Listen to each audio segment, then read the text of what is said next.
E aí pessoal, tudo beleza com vocês? Quem fala aqui é o professor Demetrio Siqueira, sou professor da rede estadual do estado de Pernambuco e venho aqui gravar mais um vídeo hoje sobre a resolução da prova do SSA do ano de 2018, terceira fase, ou seja, para você que é terceiro ano do ensino médio, tá?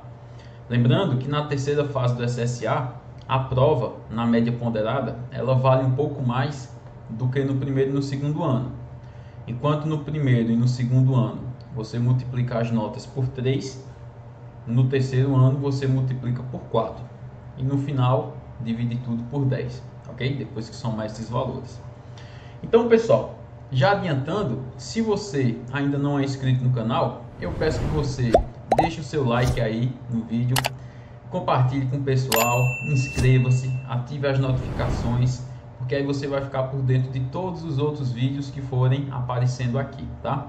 Embora seja um canal relativamente novo, a gente vai estar trabalhando aí com várias revisões para SSA, Enem, outros vestibulares, dicas de matemática básica.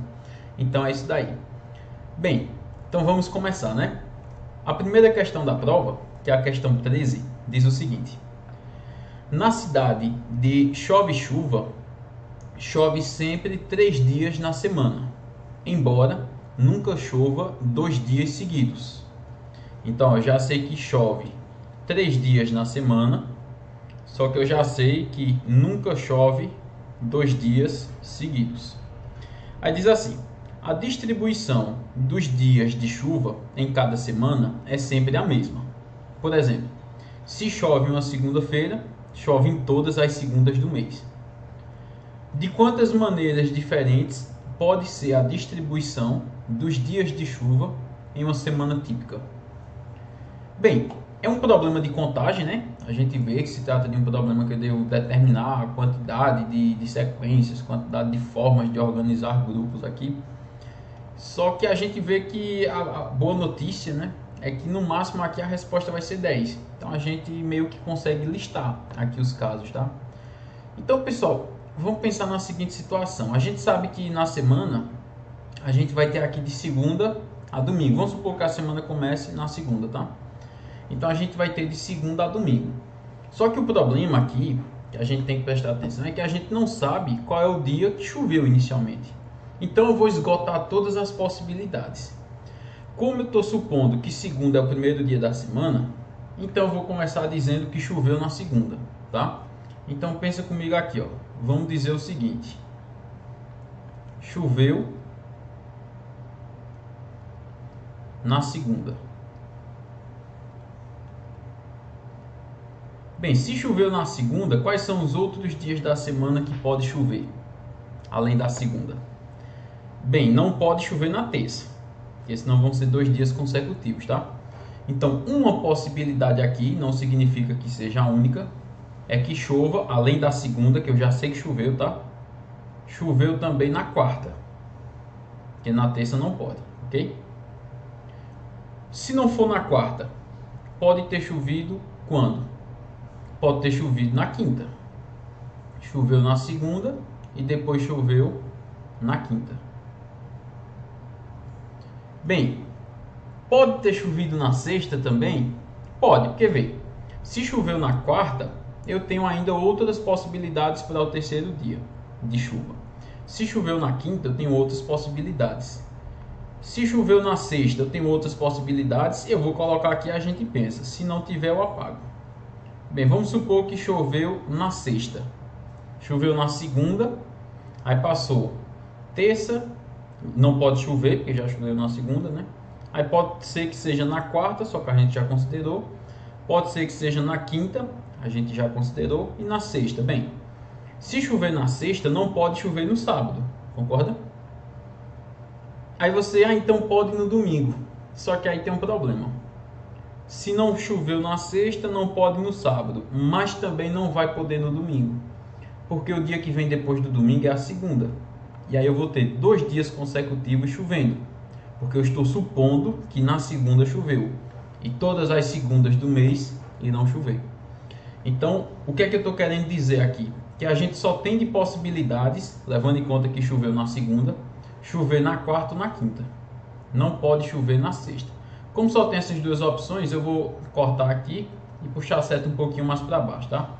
Então choveu na quarta ou choveu na quinta. Aqui já são duas opções. Agora vamos pensar um pouquinho só na quarta, tá? A gente já sabe que na quarta choveu. Só que a gente precisa que na semana chovam 3 dias, concorda? Então vamos lá, pode chover na quinta, supondo que choveu na quarta. Estou falando só da quarta agora. Choveu na segunda, choveu na quarta. Agora vamos pensar, pode chover na quinta? Não, porque senão eu vou ter quarta e quinta. Pode chover na sexta? Aí pode. Então, tendo chovido na quarta, uma possibilidade aqui é chover na sexta. Porque aí eu vou ter segunda, quarta e sexta. Não tenho dias seguidos, então e são 3 dias de chuva. Pode chover no sábado, levando em conta que choveu na quarta? Pode. O sábado pode ser o terceiro dia aqui onde choveu, após a quarta. Pode ser no domingo? Bem, aqui a gente já sabe que não pode, né? Porque se tiver chovido no domingo, o próximo dia é segunda.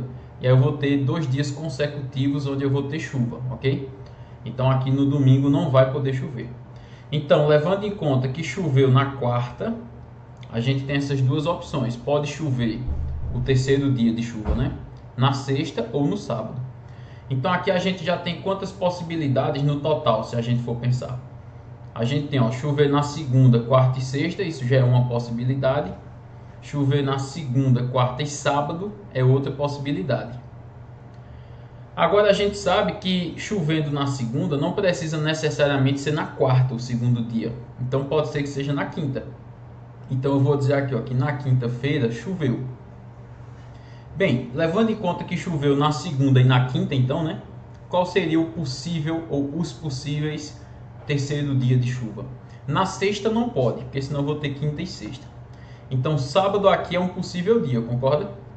Então, ó, pode ter chovido aqui no sábado. Aí vai ter chovido segunda, quinta e sábado. Pode ter chovido no domingo? A gente já sabe que não, porque se chover no domingo, o próximo dia é segunda. E aí vai chover novamente. Então vou ter 2 dias seguidos, tá? Então aqui eu só tenho quantas possibilidades? Se a gente for resumir, a gente só tem aqui mais uma possibilidade, né? Que seria chover segunda, quinta e sábado, ok? Então todas as possibilidades que tem aqui para fazer com a segunda-feira eu já fiz. Eu posso garantir que eu já fiz porque eu fui esgotando todas as possibilidades. Só que não, a gente não pode garantir que vai começar a chover na segunda, concorda? Então pode ser que comece a chover na terça. Então vamos fazer o seguinte raciocínio aqui. Vamos colocar assim, ó, choveu na terça. Quando eu digo aqui que choveu na terça, eu estou supondo que foi o primeiro dia da semana onde choveu. Ok, pessoal? Choveu na terça. Bem, quais são as possibilidades, levando em conta que na terça choveu? Pode ter chovido na quarta? Não, porque quarta é um dia após a terça. Então, uma possibilidade aqui é que tenha chovido na quinta. Depois a gente pensa depois da quinta, tá? Mas vamos logo pensar na sequência. Então, choveu na terça, choveu na quinta. Pode acontecer. Pode acontecer de chover na terça e na sexta. Vamos ver se pode. Se choveu na terça e eu digo que também choveu na sexta, sexta aqui é o segundo dia de chuva, então não pode chover sábado. Mas pode domingo. Por que agora pode domingo? Porque o próximo dia é segunda, mas segunda não choveu. Quem choveu aqui foi terça, tá? Então na sexta eu posso. Pode chover no sábado? Bem, se o segundo dia de chuva agora for o sábado, então choveu na terça, depois no sábado. No domingo não pode, porque é em sequência ao sábado. E na segunda? Bem, se dependesse do sábado, poderia ser na segunda, mas o problema é que o próximo dia é a terça, e na terça chove. Então aqui eu teria 2 dias seguidos novamente, tá? Então aqui a gente não pode considerar que vai chover no sábado. Então só pode chover na quinta ou na sexta. Eu vou apagar para deixar essa setinha um pouco mais distanciada, tá? Então pode chover na quinta ou pode chover na sexta. Agora vamos levar em conta que na quinta choveu. Se na quinta choveu, qual é o terceiro e último dia dessa semana que pode chover? Bem, na sexta não pode, porque é um dia após a quinta. Então eu tenho uma possibilidade aqui de ter chovido no sábado, concorda? Aí eu vou ter chovido então no dia na terça, na quinta e no sábado. Outra possibilidade é chover na terça, na quinta e no domingo. Também é uma segunda possibilidade aqui. Por quê? Porque quinta e domingo não são dias consecutivos e domingo e terça, que é quando voltar para a próxima semana, também não são dias consecutivos. Então aqui a gente vê que, começando com a terça-feira e o segundo dia sendo a quinta, eu posso terminar com sábado ou com domingo. Lembra que no caso anterior eu já tinha 3 possibilidades. Aqui eu já tenho mais 2. Então agora já são 5 possibilidades, tá? Agora vamos levar em conta que choveu na terça, choveu na sexta. Então a gente já sabe agora que na sexta choveu. E agora eu quero o terceiro dia, sabendo que choveu na sexta. Não pode ser no sábado. Então vai ter que ser obrigatoriamente aqui no domingo. E a gente já sabe que no domingo pode, porque na segunda não chove, só na terça. Então aqui a gente já tem a única possibilidade possível, né? Supondo que o primeiro dia foi na terça, o segundo na sexta. Aí o terceiro vai ter que ser no domingo. Então aqui a gente já tem 6 possibilidades. Aí vamos lá, a gente já fez chovendo na segunda, a gente já fez chovendo na terça, agora a gente vai fazer chovendo na quarta. Aí você vai dizer, pô, mas nunca mais vai acabar essa conta, né? E o pior é que a gente pensa isso, né? Mas lembra que a maior alternativa que tem é 10. Então em algum momento aqui acaba, tá? Então vamos lá, vamos com calma. Choveu na quarta. O interessante é que como vai passando aqui mais dias, vai ficando cada vez mais restrito aqui, tá? Vê o que eu estou querendo dizer. Então, choveu na quarta-feira. O que é que pode acontecer aqui no resto da semana, né? Vamos pensar o seguinte. Pode chover na quinta? Não. Então só pode chover aqui no resto da semana na sexta. Ok? Se chover na sexta... Não, vamos logo pensar assim. Choveu na quarta, não pode na quinta. Então pode na sexta. Pode ser que chova no sábado? Bem, vamos ver o que é que vai acontecer aqui. Se chover no sábado, aí não vai poder chover no domingo. E aí o terceiro dia vai ter que ser na segunda, concorda? Só que aqui onde é que está o problema? A gente quer resolver essa questão para uma semana. Então se começar na quarta, lembra que nessa semana já tinha passado segunda e terça sem chover. Aí choveu na quarta. Aí eu digo que choveu no sábado. O terceiro dia de chuva seria na segunda, que já seria na próxima semana. Então aqui eu não posso considerar o sábado, porque a próxima segunda já é da segunda semana e não da primeira, que tinha começado na segunda que não choveu. Então é por isso que aqui eu não posso considerar o sábado, tá? Ou seja, todos os meus valores, nota que isso aconteceu anteriormente, todos os meus valores aqui, ó, que eu grifei de azul, eles estão de segunda a sexta. Pode ver que o azul sempre acabou na sexta, no sábado ou no domingo. Por quê? Porque se for para a próxima segunda, já é outra semana. Isso não pode acontecer, tá? Então, resumindo aqui, o que eu estou querendo dizer é que chovendo na quarta, a única possibilidade é chover na sexta.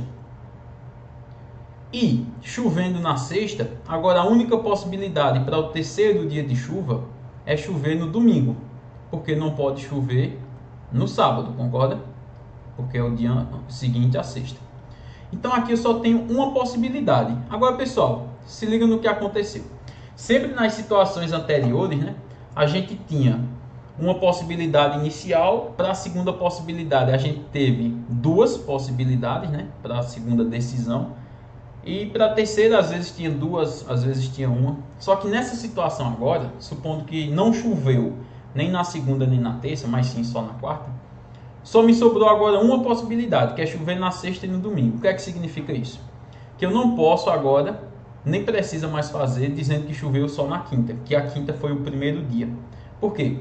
Porque se a quinta for o primeiro dia de chuva, se de segunda a quarta não choveu, isso não vai poder acontecer, porque se chover na quinta o primeiro dia, o segundo dia não pode ser sexta, então vai ter que ser sábado. E o terceiro dia não vai poder ser domingo, vai ter que ser segunda, só que segunda já é uma nova semana. E aí não vai ter passado a semana que eu quero. Então no total aqui eu tenho quantas possibilidades? 1, 2, 3, 4, com mais 3 anteriores, 7. Beleza?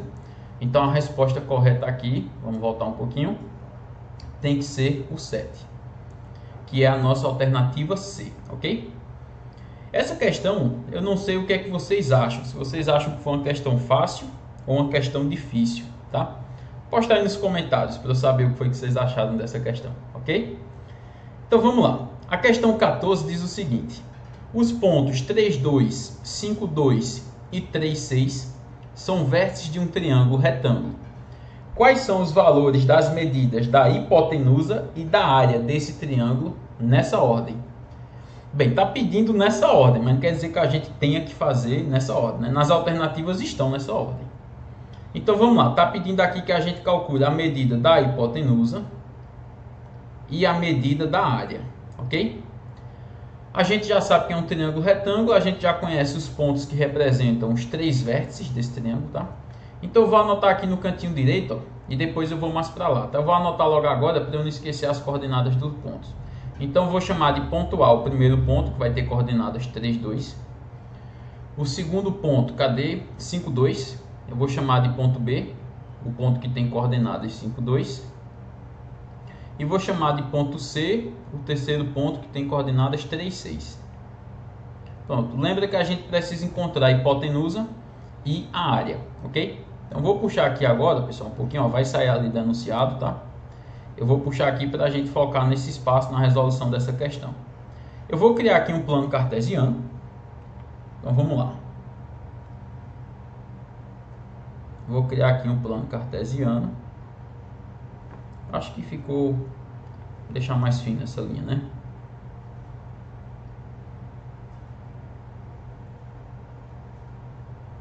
Pronto, aqui tá bom.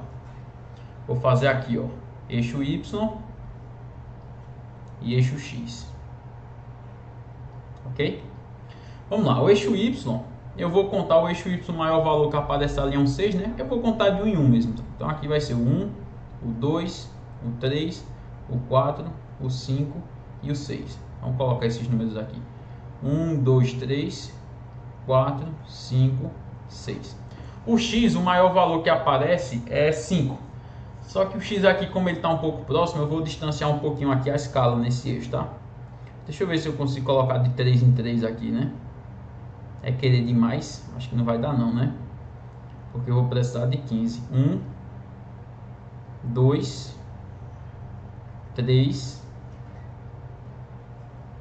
4. Parece que vai dar. Eu fiz aleatório ali, o tamanho deu. De 3 em 3. Pronto. A gente sabe que o eixo X e o eixo Y não precisam estar na mesma escala entre si, né? Então aqui vamos marcar esses pontos.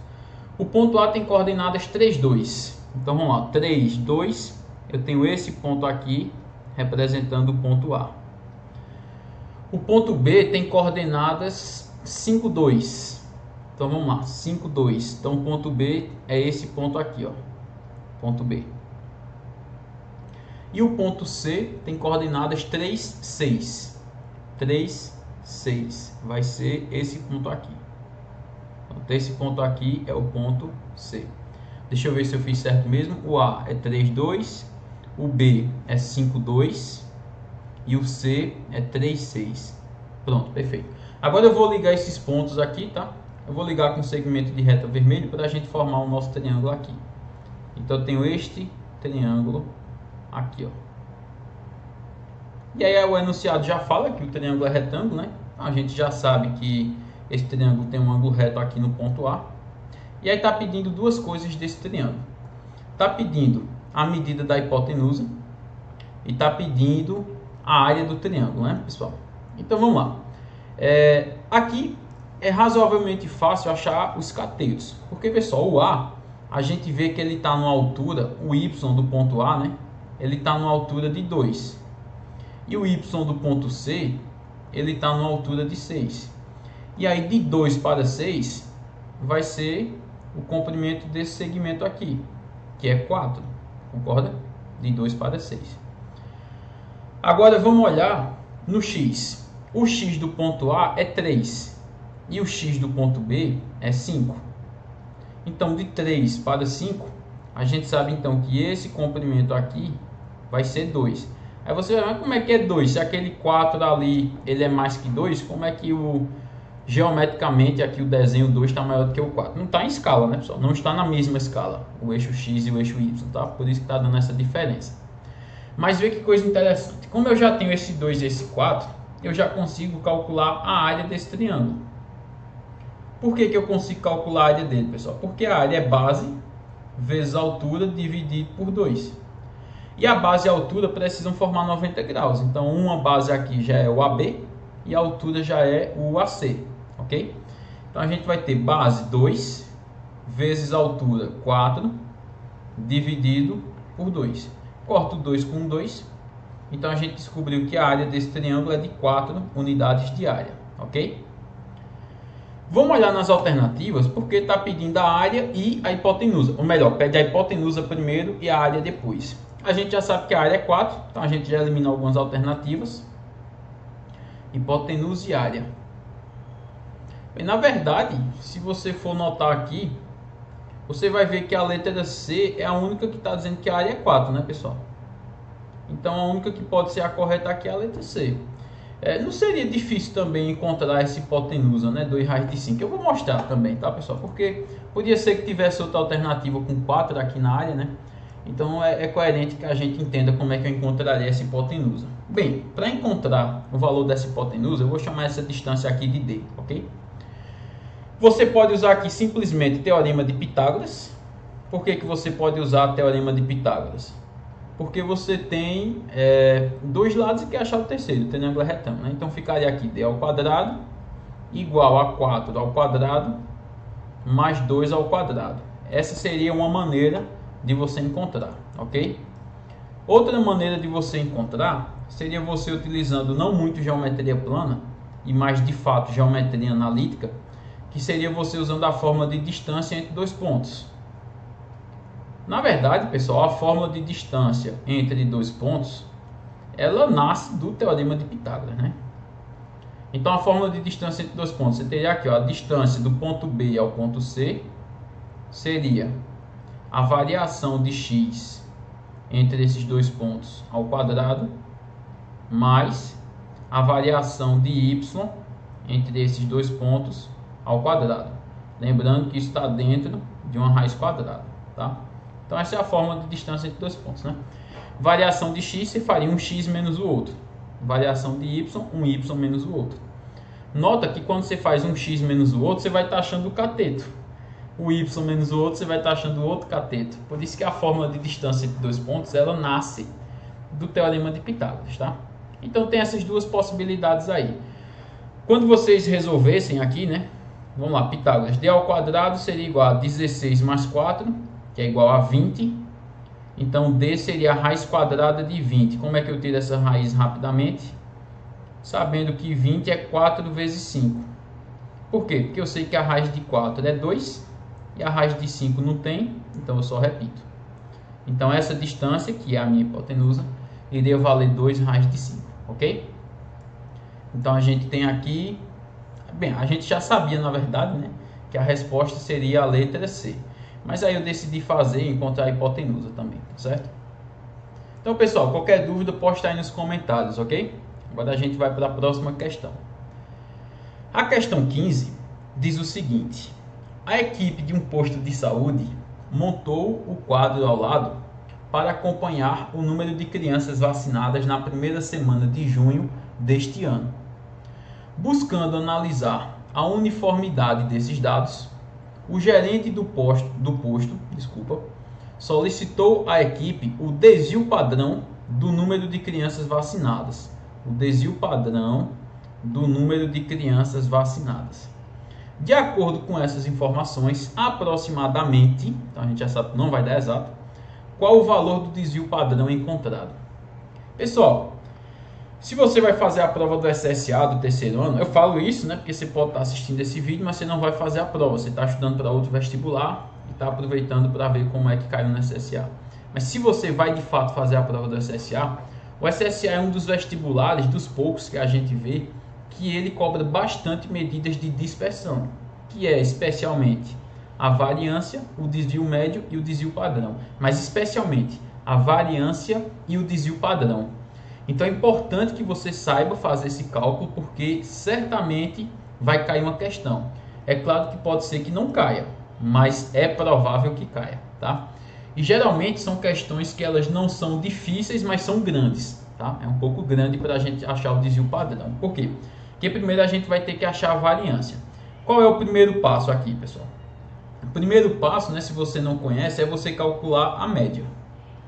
Então vamos fazer essa conta aqui, tá? Eu vou pegar os dados da tabela lá diretamente, tá? Eu vou colocar inclusive na ordem que está lá. Então 20 mais 15 mais 27 mais 14 mais 20 mais 30. Aí tudo isso daqui, esse resultado aqui, a gente vai ter que dividir, bem, de segunda a sábado. Nota que é de segunda a sábado, não de segunda a domingo. A gente tem 6 dias, né? Segunda, terça, quarta, quinta, sexta, sábado. Então eu vou ter que dividir por 6 dias, ok? Então vamos lá. Vamos fazer essa soma aqui. Deixa eu ver como é que eu faço. Eu vou somar primeiro as dezenas, tá? 20 com 10 daqui dá 30. 30 com 20 são 50. Com 10, 60. Com 20, 80. Com 30, 110.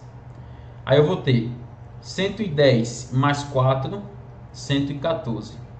114 mais 7, 121. 121 mais 5, 126. Então o resultado dessa soma deu 126. Agora eu preciso dividir 126 por 6. Bem, aqui eu vou simplificar por 2. Pegar a metade, né? A metade de 120 é 60. Então a de 126 vai ser 63. E a metade de 6 é 3. E agora eu vou dividir tudo por 3. 3 por 3 vai dar 1. E o 63 dividido por 3 vai dar 21. Então o que é que significa? Isso que a gente achou aqui é extremamente importante. Que a gente acabou de encontrar o valor aqui para a média. Então a gente já sabe que a média deu 21. Por que que a média precisa ser calculada primeiro aqui, pessoal? Porque, vê só, esse segundo passo que a gente vai fazer, ele é o mais importante, tá? E é o mais complicado também. A gente vai ter que fazer a diferença de cada termo para a média, ou da média para cada termo, tanto faz, vocês vão entender o porquê. E vamos elevar ao quadrado. Com esses resultados, a gente vai sair somando o primeiro elemento, o resultado com o primeiro, mais o resultado que deu no segundo, mais o resultado que deu no terceiro, e depois fazer uma nova média. A gente já pode fazer tudo nesse passo, mas eu vou fazer o segundo passo separadamente, depois eu faço o terceiro passo, que é uma nova média, tá? Para quem não entendeu, o que é que significa essa conta? Vamos lá. O ruim é que eu não estou mais olhando a tabela lá em cima, né? Mas vamos tentar ver aqui nos números onde eu risquei, aqui em cima, onde eu estou puxando a setinha, tá? Eu vou fazer na ordem que os números aparecem ali. Então o primeiro é 20. Aí eu faço a diferença de 21 para 20. Tanto faz se você faz de 21 para 20 ou de 20 para 21, pessoal. Se você fizer de 20 para 21, vai dar menos 1. De 21 para 20, se eu subtrair, dá 1. Só que por que tanto faz? Porque eu vou elevar ao quadrado. Então, mesmo que fique negativo essa diferença, quando eu elevar ao quadrado, vai ficar tudo positivo. Nunca vai ter número negativo aqui no final dessa conta, tá? Então, vamos lá. 21 menos 20 vai dar 1. Aí, esse 1 eu vou ter que elevar ao quadrado. 21, o segundo termo, eu acho que era 15. O pior é que eu vou ter que filar da tabela, né? Porque eu risquei demais ali. Se eu tivesse lembrado, então é 15. O outro dá para ver que é 27, 14, 20 e 30. Então pronto, eu acho que eu não vou mais precisar olhar não, mas o segundo é 15, eu precisei.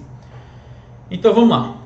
Quando eu fizer 21 menos 15, de 15 para 21 falta 6. Então o segundo termo vai ser 6 ao quadrado. O terceiro, de 21 para 27, também falta 6. Então 6 ao quadrado. Tanto faz se eu colocasse menos 6 ao quadrado, porque vai ficar positivo no final. De 21 para 14 falta 7. Então 7 ao quadrado. De 21 para 20, 1 ao quadrado. E de 21 para 30, 9, né? 9 ao quadrado, ok? Bem, esses resultados aí foi aquilo que eu falei para vocês agora. A gente vai ter que somar esses resultados, porque a gente vai calcular uma nova média. Então a gente vai somar todos eles. E esse resultado dessa soma a gente vai continuar dividindo por 6. Quando a gente fizer essa conta, a gente vai estar achando uma medida estatística chamada variância. Só que para achar o desvio padrão, a gente precisa achar a variância primeiro, tá? Então a gente já vai ter feito a maior parte da conta. Mas vamos lá. 1 ao quadrado, 1. 6 ao quadrado, 36. Mais 36. Mais 49. Mais 1. Mais 81. Tudo isso, quando eu somar, eu vou dividir por 6. Vamos ver se a gente consegue fazer esse cálculo mental aqui, tá? Eu vou riscando primeiro aqui os que eu for somando. De cara, eu vou somar logo aqui 49 com 1. Então já vai dar 50. 50 com 30 já dá 80. 80 mais 30 já dá 110. 110 mais 80 do final são 190. Aí vamos lá. 191 com o primeiro. 191 mais 6. 197 mais 6 novamente 203 e mais um que tem no final 204. Então o resultado dessa soma aqui deu 204 e a gente precisa dividir isso por 6. Eu vou logo pegar a metade. Então a metade de 204 vai dar 102. E eu vou ter que dividir agora 102 por 3, ok? Então vamos lá. Eu nem sei se dá exato. 102 dá, né? Porque 2 mais 1 é 3. Vamos lá, se fosse 90 dá 30. De 90 para 102 tem mais 12. 12 por 3 dá 4. Então vai dar 34. 34, né? Deixa eu só fazer aqui para eu ter a certeza absoluta. 102 por 3, ó, porque 3 vezes 3, 9, para 10 falta 1. Aí baixo 2, 4 vezes 3, 12, não sobra nada, exatamente. Então esse resultado aqui dessa conta deu 34. Pessoal, o que é esse resultado que eu estou agora circulando aqui de verde? Esse resultado é o que a gente chama em estatística de variância. Aí você vai dizer, mas o que está sendo pedido é o desvio padrão. É verdade, só que é fácil agora você achar o desvio padrão. Porque quem é o desvio padrão? Você sabe? Bem, se você falou a raiz quadrada, está corretíssimo, tá? Então, o desvio padrão ele é igual à raiz quadrada da variância. Como a variância deu 34, eu preciso tirar agora a raiz quadrada de 34. Eu tenho que achar um número que ele vezes ele dê 34, tá? Bem, eu consigo achar entre quais números a raiz quadrada de 34 está. Por quê? Porque a gente sabe aqui o seguinte, vamos pensar em algumas possibilidades. 5 ao quadrado. 5 ao quadrado é 25. Deixa eu ajeitar aqui. Sempre que o documento salva, ele mexe um pouquinho aqui no que eu estava escrevendo. 5 ao quadrado é 25. 25 a gente vê que é pouco, concorda? Que eu preciso chegar em 34. Então vamos para o próximo número inteiro. 6 ao quadrado. 6 ao quadrado é 36. Então ele é muito. Só que é quase igual, né? 36 está mais perto de 34 do que o 25. Então a gente sabe que o número que a gente quer encontrar, essa interrogação, tem que estar entre o 5 e entre o 6. Mas vai estar mais próximo do 5 ou mais próximo do 6? Vai estar mais próximo do 6, porque 36 está mais perto de 34, tá?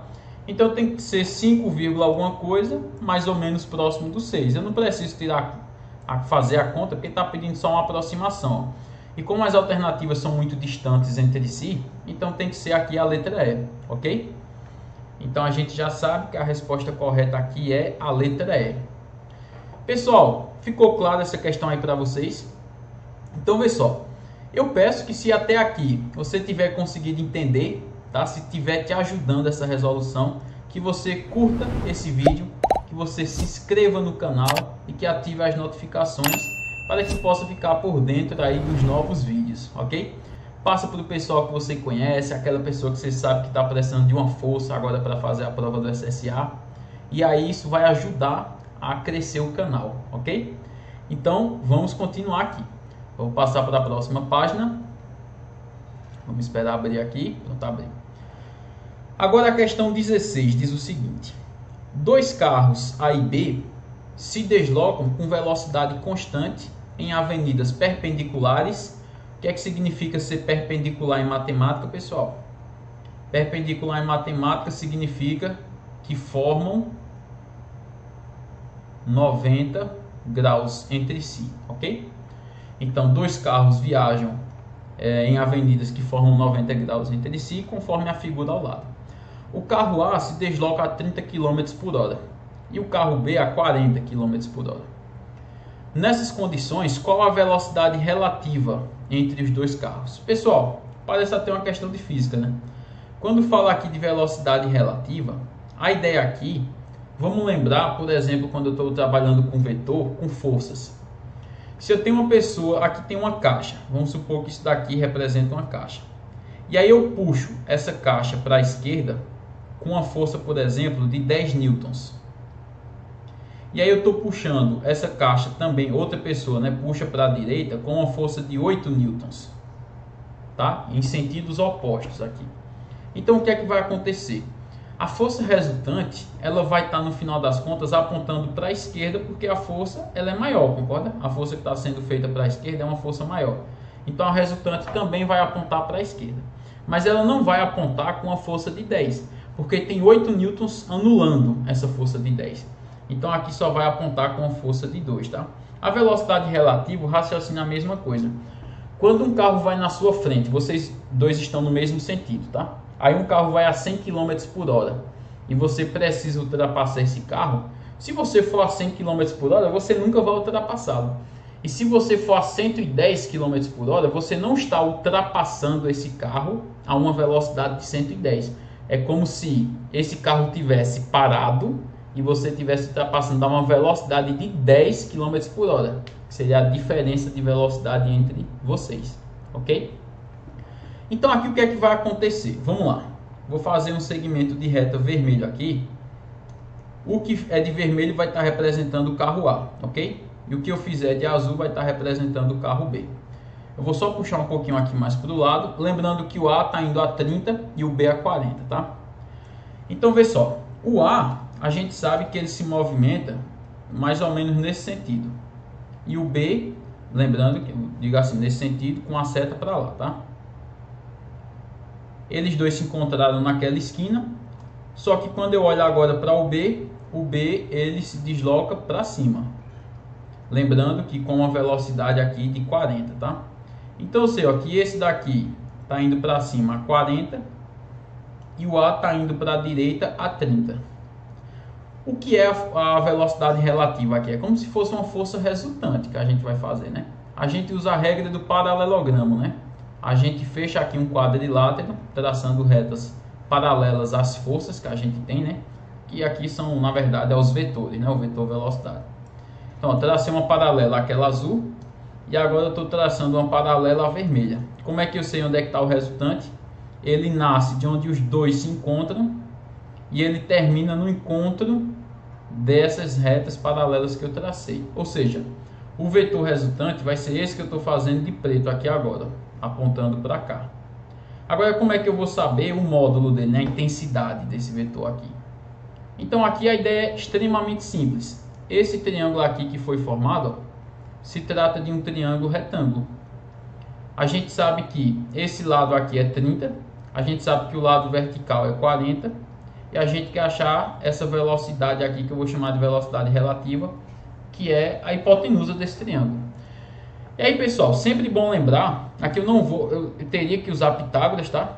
Para resolver, mas nesse caso aqui eu não vou fazer a conta inteira, né? Ficaria assim, VR ao quadrado igual a 30 ao quadrado, peraí que só vou aqui, aí vai ficar estranho, pronto.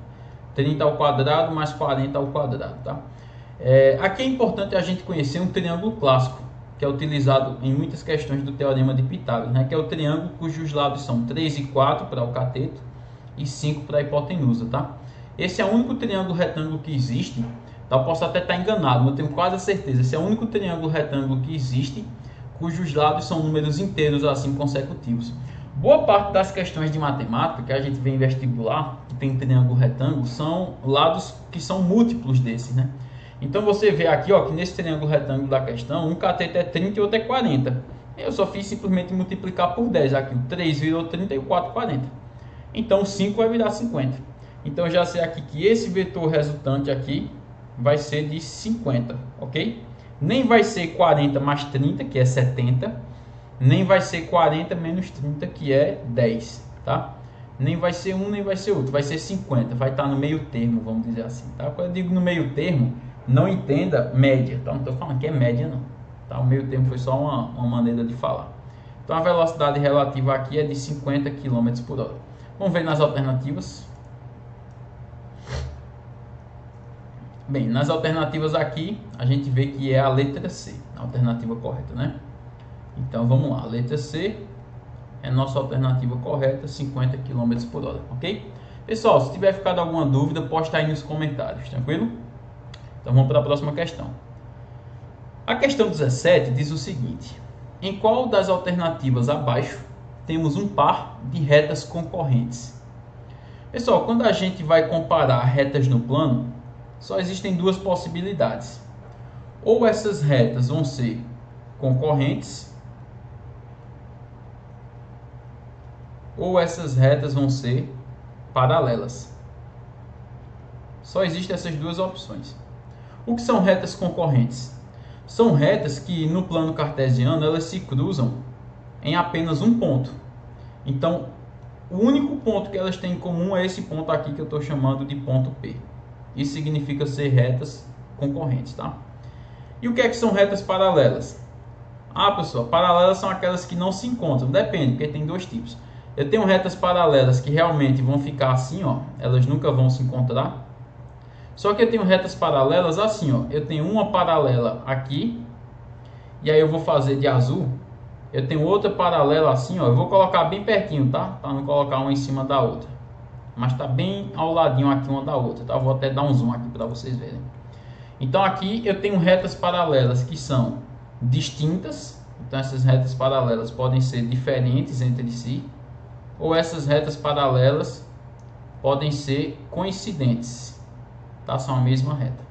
Bem, como é que eu reconheço? Quando eu tenho a equação de uma reta, se elas são paralelas ou concorrentes, basta olhar o coeficiente angular. Lembra que quando a gente escreve, vou tirar um pouquinho do zoom aqui, tá? Aí vamos agora de fato para a resolução da questão, né? Aqui eu tive que relembrar esses conceitos aqui. Quando a gente vai para a equação da reta, a gente sabe que tem várias equações, mas uma das principais e que cai bastante, né, é a equação reduzida. A equação reduzida tem esse modelo: y igual a mx mais n. O pessoal costuma utilizar assim. Eu gosto de utilizar ax mais b, mas a maioria utiliza mx mais n, tá? O m aqui, ele recebe o nome de coeficiente angular, justamente angular. E o n vai ser o nosso coeficiente linear. Então, se duas retas são concorrentes, o que é que vai acontecer aqui? O coeficiente angular delas será diferente. E se elas forem paralelas, o coeficiente angular será igual, tá? Então, para que retas sejam concorrentes, o que é que vai acontecer? O coeficiente angular da primeira tem que ser diferente do coeficiente angular da segunda.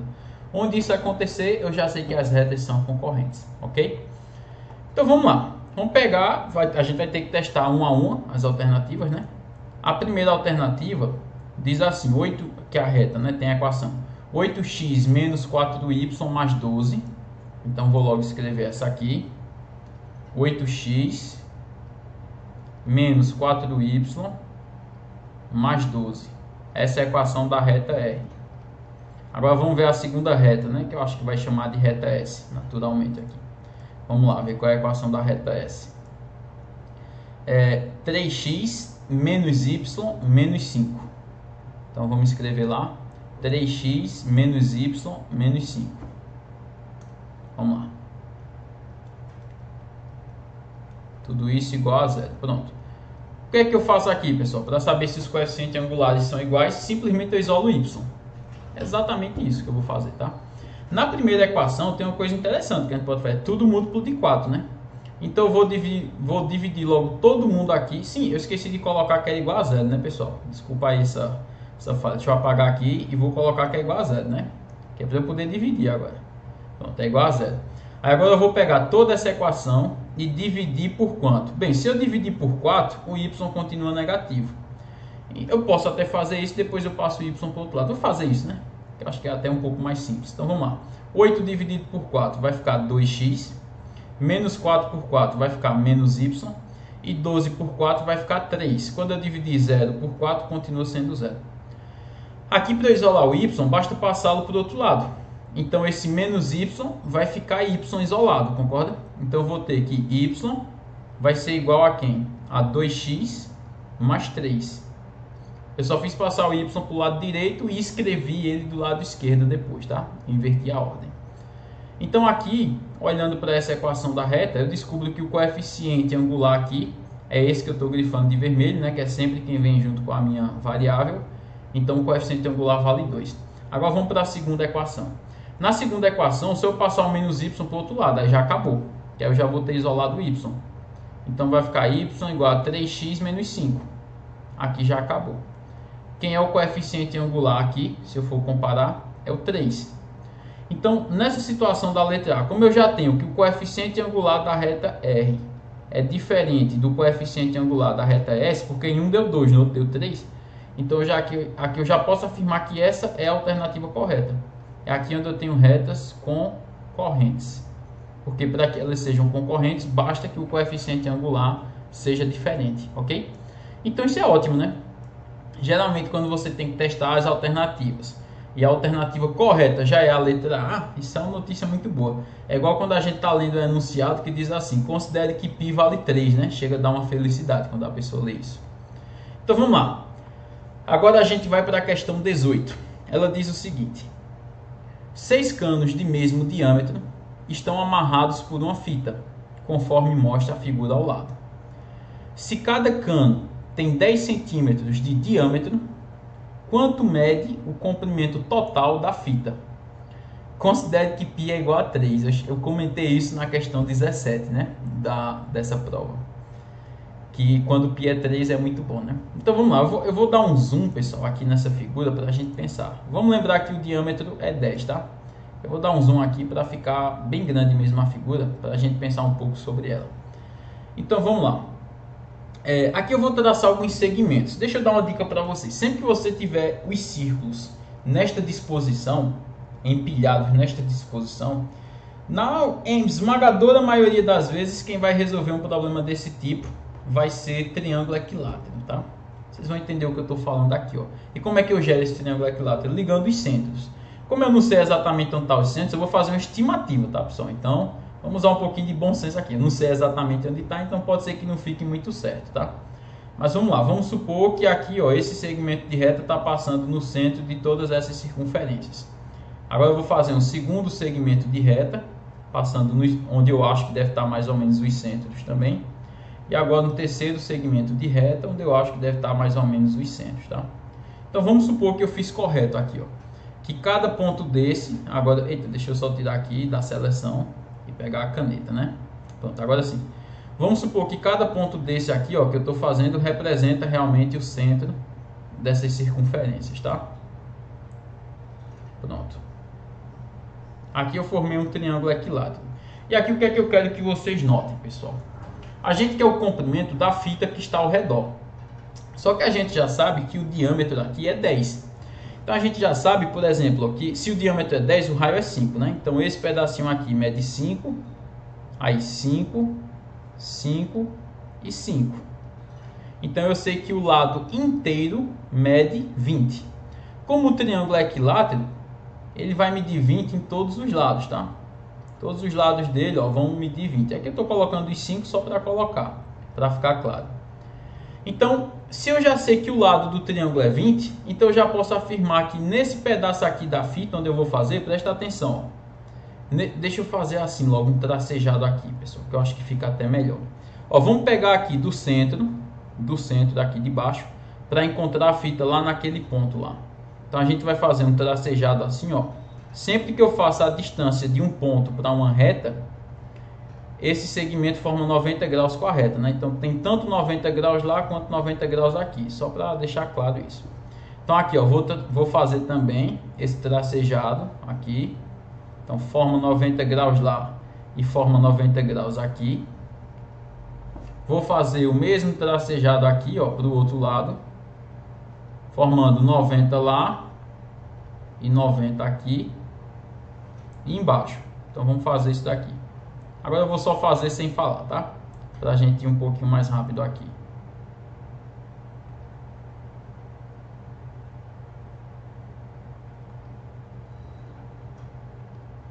E agora a última. Pronto.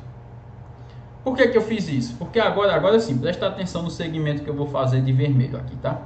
Ó, esse segmento aqui de vermelho que eu estou fazendo, notem que o comprimento dele coincide com o comprimento do lado do triângulo.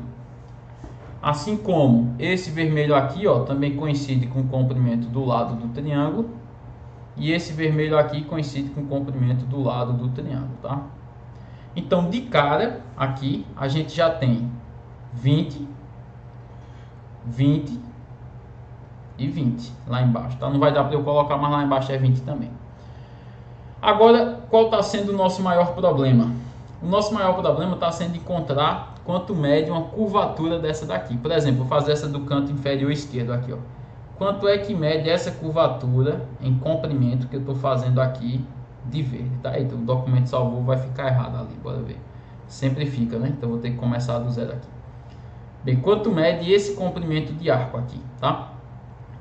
Vê, se eu descobrir quanto é o ângulo central que eu tenho ali, fica fácil de descobrir quanto mede esse comprimento de arco. O triângulo equilátero, ele tem os três lados com a mesma medida, então ele também vai ter os três ângulos com a mesma medida, né, pessoal? É assim que funciona. Então aqui, vê, eu vou apagar esses números 5 que estão aqui embaixo, só para poder não ficar muito carregada a figura aqui embaixo. A gente já sabe que este ângulo aqui que eu estou pintando de preto é um ângulo de 60 graus. Por quê? Porque quando eu dividir 180 graus por 3, já que os três ângulos são iguais, vai dar 60, tá? Só que a gente sabe, ó, que eu tenho aqui um ângulo de 90 e aqui eu tenho outro ângulo de 90. 90 mais 90 já dão 180 graus. 180 graus é a metade de uma volta. Então está faltando mais 180 para poder formar uma volta completa. Então quanto é que vai ser esse ângulo aqui que eu estou fazendo de amarelo agora? Falta mais 180, só que do lado de lá eu já tenho 60. Então quer dizer que esse ângulo amarelo aqui ele tem que medir 120 graus. Ou seja, o arco que a gente está vendo ali verde é um arco de 120 graus. Agora pensa comigo, todas essas circunferências são iguais entre si. Então aquela curvatura lá de cima, ó, que eu estou fazendo de verde agora, ela também tem 120 graus. E essa curvatura aqui do canto inferior direito, ela também tem 120 graus. Eu quero juntar essas três e formar uma só. A gente sabe que 120 mais 120 mais 120 dá 360. Então o que é que vai acontecer aqui, pessoal? Quando eu juntar esses três arcos de 120, eu vou ter uma circunferência única aqui, uma única circunferência de 360 graus. E quem vai ser o raio dessa circunferência? Vai ser a distância do centro dela até qualquer ponto, que é o raio da circunferência original, que a gente já sabe que é 5. Então, agora, para eu descobrir quanto é o comprimento desses três arcos juntos, basta que eu calcule o comprimento de uma circunferência. E qual é a fórmula do comprimento de uma circunferência? 2π raio. Então, agora é só substituir. 2 vezes 3, que é π, vezes o raio, que é 5. 2 vezes 3, 6. 6 vezes 5, 30.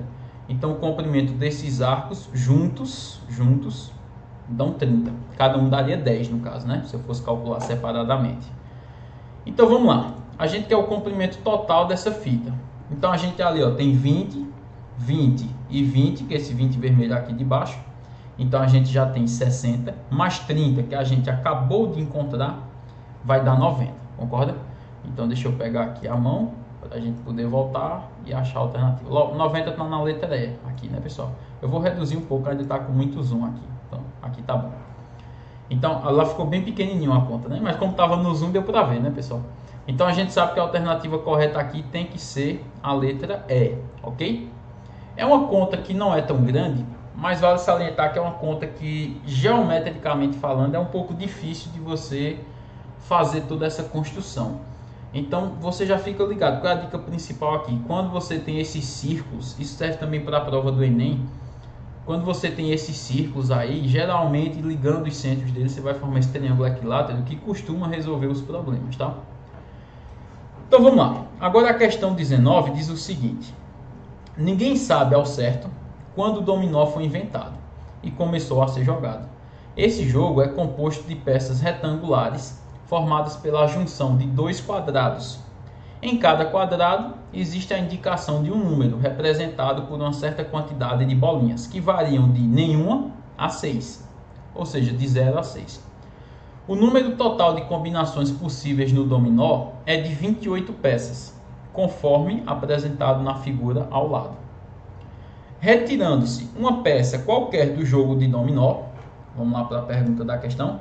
Retirando-se uma peça qualquer do jogo de dominó, qual é a probabilidade de ao menos um dos dois números ser ímpar? Então, pessoal, presta atenção. Quando eu digo ao menos um dos dois ser ímpar, o que é que pode acontecer? Um tem que ser ímpar, no mínimo um. Mas também pode ser que os dois sejam ímpares, tá? Então não precisa que os dois sejam, basta que um seja, pelo menos um. Então, um número ímpar já é favorável. Dois números ímpares, aí é que é favorável mesmo, tá? E por que eu estou usando esse termo favorável? Porque se trata de uma questão de probabilidade. Como é que a gente calcula a probabilidade de um evento ocorrer? É o número de casos que eu vou chamar de casos favoráveis, são aqueles casos que eu quero que aconteça, dividido pelo número de casos que eu vou chamar de casos possíveis, tá? Lembrando que favoráveis também a gente costuma chamar, né, de evento, e os possíveis a gente costuma chamar de espaço amostral. Eu estou falando essas coisas aqui, pessoal, que é bom a gente se acostumando com um certo vocabulário matemático, né? Porque às vezes você pega uma questão, fala de espaço amostral, você não sabe o que é, ok? Então vamos lá. Os casos possíveis, não tem o que fazer, o enunciado já nos deu. O enunciado já nos disse que quando eu tenho um jogo de dominó, eu só tenho 28 possíveis combinações. Então quando eu for calcular essa probabilidade, eu já sei que no denominador eu tenho 28 casos possíveis, tá? Agora eu tenho que contar os favoráveis. Os favoráveis vão ser aqueles que eu tenho pelo menos um dos dois sendo ímpar. Então eu vou contar as peças aqui, começando da fileira lá de cima, e vou contar linha a linha, tá? A peça que eu pintar de vermelho é porque tem algum número ímpar. Bem, a primeira é 0, 0, não tem ímpar. Na segunda é 1, 0. Então como tem o número 1, é ímpar. Eu pinto. O número 3 tem ímpar. 5 é ímpar. Aí agora, todas essas começam com 1. Então 1, 1 e 1, 1 e 2, 1 e 3, sempre vai ter o número 1 garantido aqui, né? Então, se sempre vai ter o número 1 garantido, eu vou pintar todas essas que tem o número 1. 2, 2 não. 2, 3 pinta, porque tem 3. 2, 4, 2, 5, 2, 6, não. 3, 3 é ímpar. 3, 4, 3, 5, 3, 6, 4, 4 não. Aí 4, 5, 4, 6 não. 5, 5, 5, 6. Beleza? Então vamos lá. Foi um bocado, né? Vamos contar quantas eu fui. Eu vou fazer por linha, tá? Então 1, 2, 3, 4, 5, 6, 7, 8, 9, 10, 11, 12, 13, 14, 15, 16, 17, 18. Então a gente tem aqui 18 casos favoráveis de um total de 28 casos. Bem, não tem essa alternativa, mas sempre que em probabilidade a gente pode simplificar, é muito comum vir simplificadas as alternativas, tá? Então 18 por 2 é 9 e 28 por 2 é 14. Então a probabilidade é de 9 em 14. O que é que significa isso? Que a cada 14 vezes que eu retire uma peça aleatória, é provável que em 9 delas eu tenha algum número que seja ímpar, ok? Então vamos lá, a resposta correta é a letra D, ok? E aí, pessoal, eu quero relembrar aí, né, que se você ainda não se inscreveu no canal, eu peço que você se inscreva, deixe o like aí nesse vídeo e comente com o pessoal, compartilha com o pessoal. Se você conhece alguém que está precisando de ajuda, manda para essa pessoa para que ela possa revisar também e a gente crescer juntos aqui como canal, tá certo? Então é isso daí. Vamos continuar, né? Passar aqui para a próxima página. Vamos ver. Passou. Então, pessoal, agora dando continuidade, né? A gente vai para a questão 20. Bem, essa questão diz o seguinte: seja y igual a f de x, uma função real representada pelo gráfico a seguir. Então, aí a gente tem a nossa função, né? E diz o seguinte: é correto afirmar que a função y igual a f de x menos a, sendo a um valor positivo, apresentada no gráfico a seguir representa que tipo de transformação na função original y igual a f de x? A gente consegue responder, pessoal, essa questão sem ter tantos conhecimentos assim, mas eu vou querer aprofundar um pouco nela, tá? Primeiro a gente responde, depois eu aprofundo um pouco. Vamos pegar a nossa função original, aquela função roxa que a gente tem ali em cima, tá? Então, vê só, onde são os pontos onde ela passa no eixo x? Que é inclusive o que a gente costuma chamar de raiz, né? A gente tem, ó, esse primeiro ponto que eu estou fazendo de azul aqui, que eu estou puxando uma seta. Então, menos 1 é uma raiz dessa função. O 2 também é uma raiz dessa função. Eu vou pegar esses pontos aqui para tomar como parâmetro, tá? E o 5 aqui, ó, a gente vê que também é uma raiz dessa função. Agora, o que é que acontece com as raízes da função abaixo? Que foi a função que sofreu a transformação. Vê, a gente tem que a raiz lá é menos 2. Então, menos 2 é uma raiz. A gente vê que 1 é uma segunda raiz. Então, aqui também é raiz. E a gente vê que o 4 também representa uma raiz, ok? Então, vê só, o que foi que aconteceu com as raízes na prática? A raiz que era menos 1, olha lá em cima no gráfico de cima, passou a ser menos 2. A raiz que era 2 passou a ser 1. E a raiz que era 5 passou a ser 4. Então, o que é que a gente percebe que aconteceu com esse gráfico? É como se eu peguei todo esse gráfico e eu desloquei esse gráfico uma unidade no sentido da esquerda. Concorda? Então é como se eu peguei o gráfico do jeito que ele estava e simplesmente deslizei esse gráfico uma unidade para a esquerda. Porque todas as raízes diminuíram uma unidade. O que é que significa? Qual é o nome que a gente dá quando a gente pega uma figura em matemática e desloca essa figura para outra posição? Perceba, quando eu digo desloca, não estou dizendo que eu vou rotacionar a figura, não pode ter rotação, para o que eu vou falar.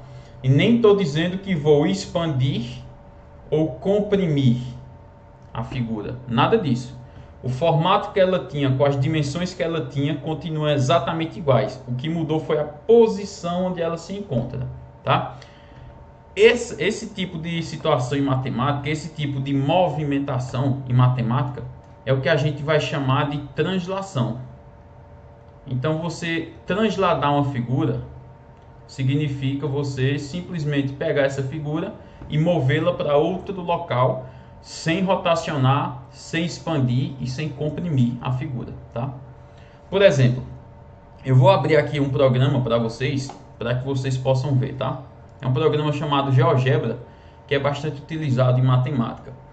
Eu vou construir um polígono qualquer aqui, tá? Então, ó, vou começar a ligar alguns pontos aqui para poder construir um polígono. Pronto, aqui esse triângulo, o triângulo ABC.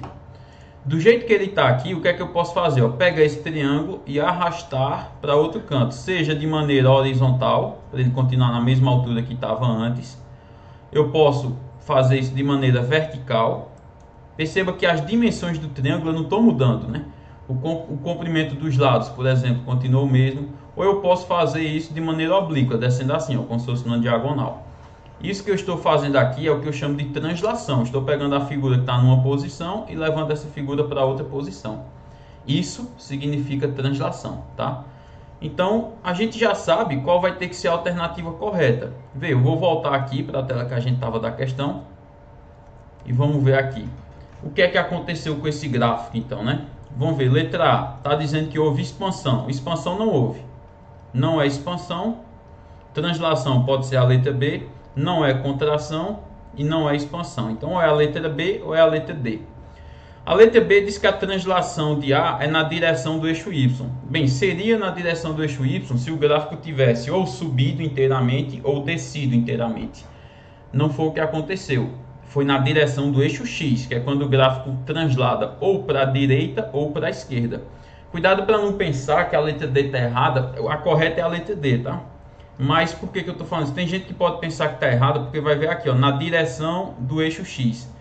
Mas o eixo X não aponta para a direita e o gráfico foi para a esquerda. Cuidado, não está falando no sentido do eixo X.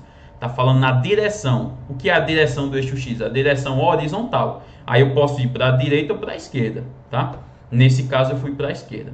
Então realmente é na direção do eixo X. Então a resposta correta é a letra D, ok? Só que como eu disse para vocês, eu quero aprofundar um pouquinho mais aqui. Então a gente vai voltar no GeoGebra agora, para que eu possa mostrar uma situação aqui para vocês, tá? Então vou abrir aqui o GeoGebra. Aí vê só, eu vou criar aqui no GeoGebra uma função do segundo grau, y igual a x ao quadrado mais bx mais c. Pronto. E aqui ele já me atribuiu alguns valores para o A1, B1 e C1. Eu vou colocar o C0 para poder passar na origem, tá? Porque fica mais fácil aqui de analisar. Deixa eu tentar aqui colocar C igual a 0, pronto. Vou colocar o B igual a 0 também para o eixo Y cortar essa função ao meio e vou deixar só o A ali, tá? O A eu vou diminuir um pouquinho aqui, ó, para ficar um pouquinho mais aberto. Pronto, vou deixar o A igual a meio. Deixa eu ver se eu consigo aqui. O mouse está deslizando bastante. Não, ficou 0,4, não tem problema não. Então a gente tem essa função aqui, que é a nossa função original, tá? Eu vou só pegar aqui nessa função, vou mexer um pouquinho aqui. Deixa eu ver se eu acho. Pronto, a espessura da linha. Eu vou colocar numa espessura 8 aqui, só para poder ficar um pouquinho mais espessa a linha, tá? Pronto, então vamos lá. Eu fiz aqui esse gráfico, deixa eu fechar isso aqui. Eu tenho esse gráfico, tá? E agora, ver o que é que eu vou criar aqui. Eu vou criar um parâmetro que eu vou chamar de parâmetro K, tá? Ó, vou chamar ele aqui de K. E vou botar esse K para variar de menos 5 a 5, ok? No momento aqui, ó, vocês estão vendo que o K vale 1. Só que eu vou diminuir esse K para deixar o K valendo 0. Ou seja, o K não influencia em absolutamente nada por enquanto, porque ele vale 0. E aí eu vou criar uma função g de x agora. Quem vai ser essa função g de x? A função anterior, se vocês forem ver, é a função y, né? Que é a função f de x. Deixa eu apagar aqui, eu voltar na função anterior, só para vocês verem aqui, ó. Aqui está y, eu vou colocar f de x. Tá? Aqui vai ser a mesma coisa, né? O mesmo raciocínio. F de x igual a x ao quadrado mais bx mais c. Aí agora eu vou chegar aqui na função g de x. E eu vou dizer que g de x é igual a f de x mais k. Ok? Então aqui, ó, vou dar enter. Pronto, tem enter. Eu vou só mudar a cor dessa função aqui. Eu vou deixar ela de vermelho para a gente poder analisar. Então eu vou deixar ela de vermelho. E também vou deixar com espessura 8, igual ao anterior. Pronto. Notem que, como o k é 0, ele não vai influenciar em nada, né? A minha função f, ela era 0,4x ao quadrado mais bx mais c. Só que o b e o c são 0, então só ficava 0,4x ao quadrado. Lembra que o a é 0,4, tá? Eu posso até, se eu quiser, colocar o a igual a 1. Pronto, então a igual a 1. A minha função, aqui está 1,2, né? É que o mouse aqui desliza bastante. Pronto, agora está 1. A minha função é f de x igual a x ao quadrado. A função f. E quem é a função g? Vai ser esse f de x, só que no lugar do x eu estou somando com k. Mas como k é 0, então continua sendo x ao quadrado. Agora presta atenção no que eu vou fazer. Esse parâmetro que está dentro do parênteses k, eu vou começar a aumentar. Vou pegar valores de k positivos, tá? Então o que é que acontece? Quando os valores de k vão aumentando, quando o k vai ficando cada vez maior, o gráfico começa a sofrer uma translação na direção do eixo x, mas em que sentido? Para a esquerda. Então quando eu aumento o k, o gráfico vai para a esquerda. Agora vamos voltar para o k igual a 0. E o que é que acontece agora quando eu diminuir o k? Quando eu diminuir o k, estou pegando agora valores negativos para o k, o que é que acontece com o gráfico? Ele vai para a direita. É sempre no sentido contrário, pessoal. Se você tem uma função f de x e dentro desse x você soma k, ao invés do gráfico somar, porque quando a gente pensa em soma, né, a gente pensa que vai aumentar, vai na direção, no sentido do eixo x, aumentando.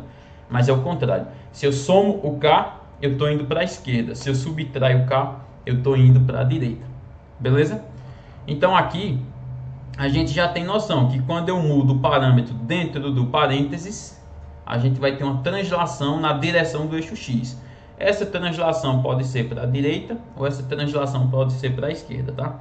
Só por curiosidade, o que é que precisa acontecer para que o gráfico faça uma translação para cima ou para baixo? Bem, aí nessa situação você não vai mais estar mexendo dentro do parênteses, tá? Você não vai chegar e pegar agora e transformar, ao invés de f de x, você coloca f de x mais ou menos um k. O que você vai fazer agora é somar na função. Ou seja, se f de x é igual a uma certa coisa, se você quer fazer subir, você tem que fazer essa coisa mais 1. Aí o gráfico sobe uma unidade. Ou então você pega a função f de x menos 2. Então a função f de x vai descer 2 unidades. Aí é do jeito que a gente imagina mesmo. Se eu estou somando um número na função, aí essa função sobe. Se eu estou subtraindo um número na função, aí a função desce. Aí é como a gente espera. No caso do eixo x não. Quando eu somo dentro do parâmetro, dentro do parênteses, aí ela vai para a esquerda. Quando eu subtraio, aí ela vai para a direita. Beleza? Então, pessoal, essa observação aqui eu queria fazer para vocês, porque é uma coisa que pouca gente conhece e o SSA gosta de cobrar esse tipo de questão. Não é todo ano que cai, tá? Mas é um dos poucos vestibulares que a gente conhece assim que gosta de cobrar esse tipo de questão, beleza? Vou deixar por fim aqui, ó, só o K animando um pouquinho, variando para vocês verem o que está acontecendo com a função, tá? Então, pessoal, se você gostou aí dessa dica, dá um like aí no vídeo, curte, compartilha com o pessoal, né? Comenta também, inscreva-se no canal. E é isso daí, vamos crescer junto enquanto canal, tá? Agora eu vou dar uma pausa aqui nessa animação e vou voltar para a nossa tela que a gente estava lá fazendo a resolução, ok? Bem, então a gente já sabe que é a letra D realmente, então vamos para a próxima questão. A questão 21 diz o seguinte: para saldar as suas dívidas, Antônio resolveu pedir empréstimo, deixa eu pegar aqui a minha caneta, a uma empresa de créditos que cobra taxa de 1% ao mês, em regime de juros compostos. Então a gente tem uma taxa de 1% ao mês e sabe que são juros compostos. Ele retirou a quantia de 5 mil, foi o que ele pegou emprestado, para ser quitada ao final de um semestre. Quanto de juros aproximadamente essa empresa recebeu do valor emprestado a Antônio? Então vamos lá. Antônio pegou emprestado 5 mil reais. Ele vai pagar daqui a 6 meses, pagando 1% de juros ao mês. Ok? Aqui, como se trata de uma questão de juros compostos, a gente vai ter que utilizar a fórmula de juros compostos, naturalmente, né? Então, qual é a fórmula? A gente tem que o montante é igual ao capital, que é o valor pego inicialmente, né? Que multiplica 1 mais a taxa de juros elevado ao tempo. Ok? Então vamos lá. Eu vou descobrir quem é o montante. O montante é o valor a ser pago no final, tá, pessoal? Aí você vai dizer, mas está pedindo juros. Mas vê, se eu sei qual é o valor pago ao final, o montante é o valor que foi pago ao final. O capital é o valor inicial, que é aquele valor que foi pego emprestado, tá? O I aqui, para quem não conhece, é a taxa de juros. E o T é o tempo. Durante quanto tempo eu vou estar devendo esse dinheiro que eu peguei inicialmente, tá? Então, o montante, ele é o capital mais o juro. Então, quando eu souber o montante, como eu já sei qual foi o capital, o montante vai dar maior. O tanto que ele der maior é o juro que foi cobrado, tá? Então, vamos lá. Substituindo aqui, quem será o montante? O capital foi de 5 mil. Então, eu vou ter 5 mil vezes 1 mais... A taxa foi de quantos por cento? Foi 10, né? Se eu não me engano. Deixa eu só voltar no enunciado para ver aqui. Foi 10 ou foi... Não, foi 1%, né? A taxa foi de 1%. Então, vamos lá. Só um detalhe aqui, pessoal. Essa taxa, ela precisa estar na maneira decimal, tá? Então, olha lá onde tem taxa de juros. Como é 1%... Eita, aqui vai errar porque ele salvou o documento. Pronto, agora. Como é 1%, 1% é 1 por 100, que é 0,01. Então, é esse valor 0,01 que eu preciso utilizar, tá? Então, 1 mais 0,01 vezes não, desculpa, elevado ao tempo. Só que o tempo, como a gente já sabe que é um semestre, aí você vai colocar 1, não. Por quê? Porque como a taxa de juros é ao mês, e um semestre tem 6 meses, então aqui eu vou ter que colocar no lugar da taxa do tempo um 6, tá? 6 de 6 meses. Agora, se dissesse que era 1% ao semestre, aí como passou um semestre, só usaria realmente o número 1, que a unidade de medida seria semestre e não mês, tá? Então vamos lá, a conta aqui ela é razoavelmente simples de entender, mas não é simples de fazer, porque é bastante chato, né?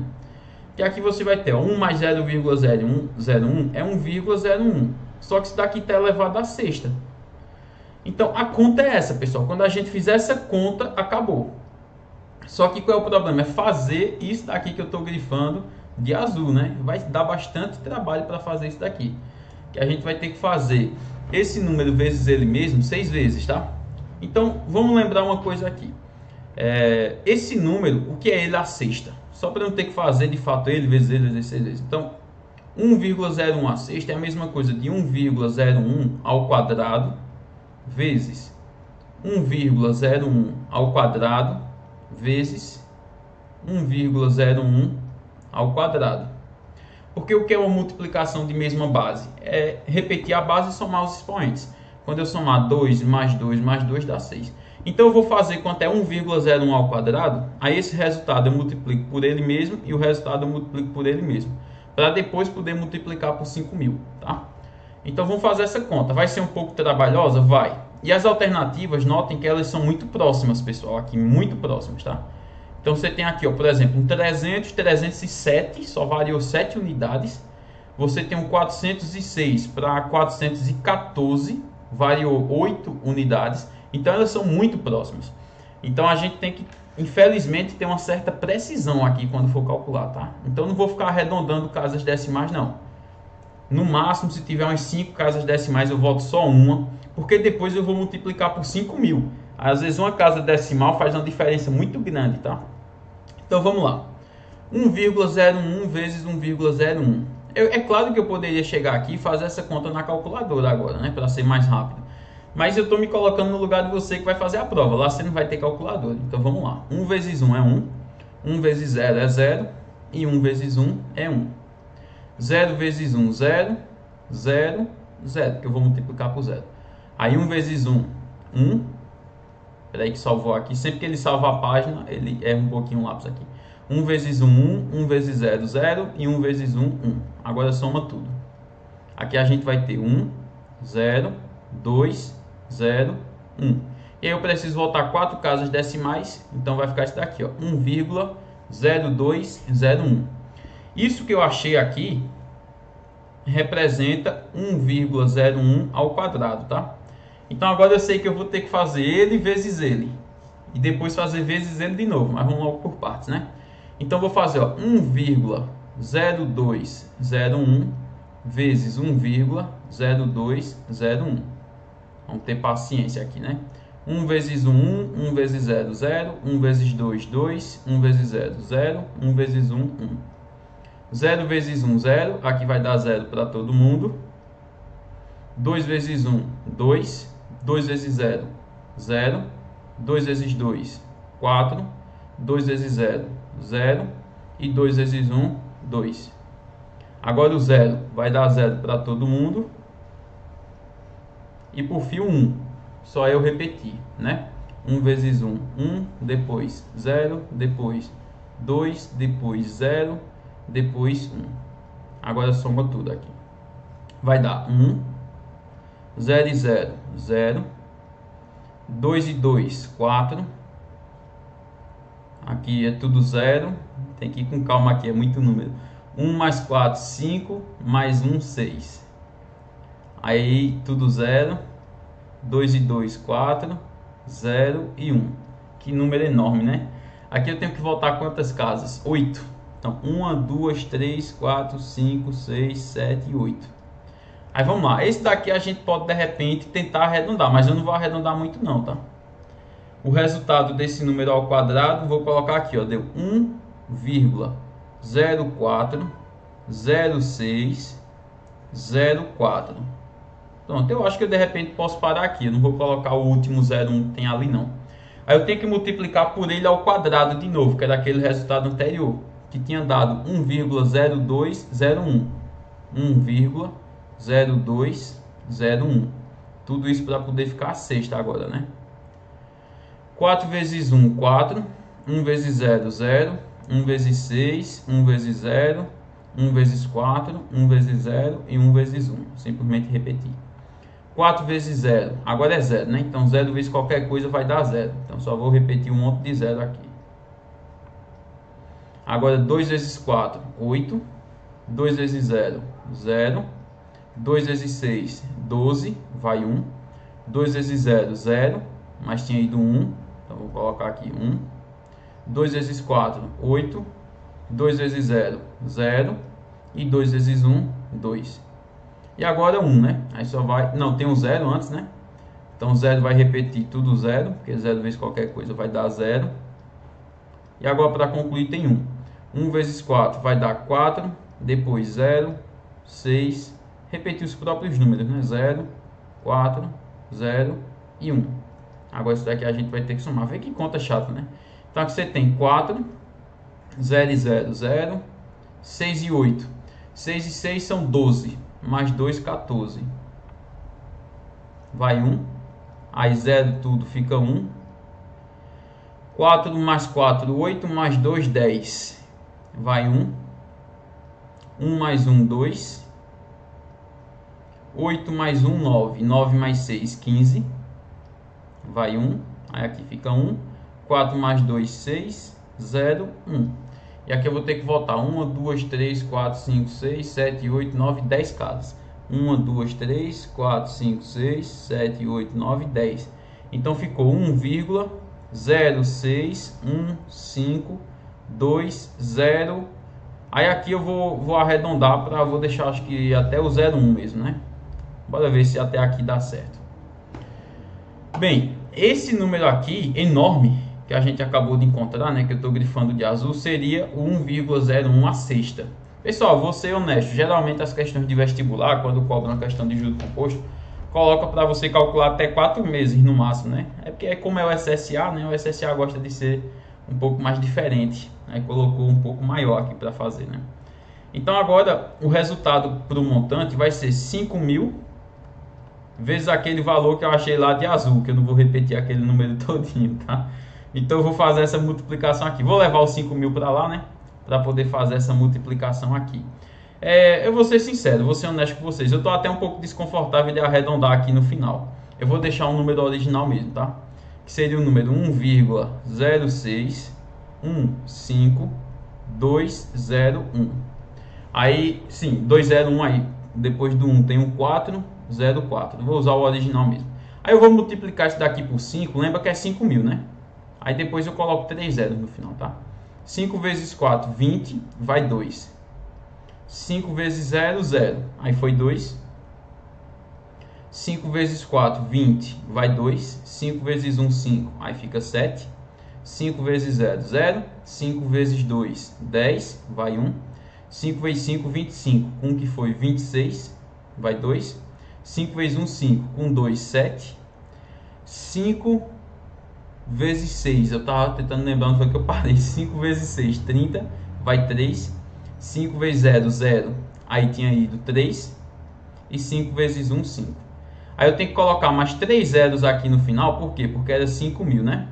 E agora eu tenho que voltar quantas casas decimais? Acho que eram 10 que tinha em cima, né? 2, 4, 6, 8, 10. É isso mesmo. Então vamos lá.